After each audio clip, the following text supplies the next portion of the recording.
свят, в който всяка твоя дума се следи.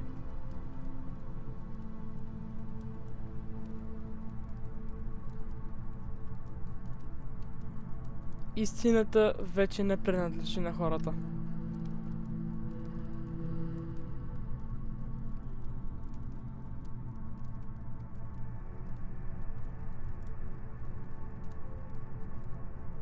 Миналото се променя.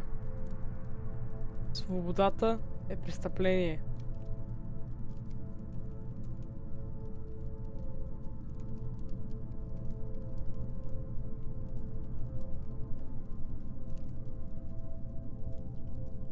Страхът управлява всичко.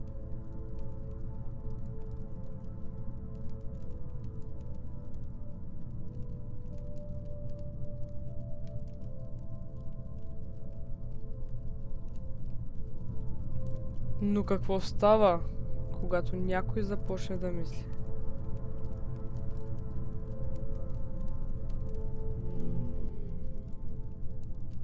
Когато един човек започне да се съмнява в света около себе си, когато забравените мисли се превърнат в престъпление, системата прави всичко възможно, за да го пречупи.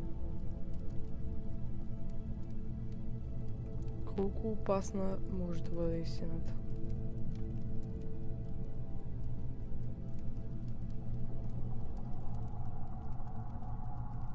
Прочети книгата преди светът да заприлича на нея.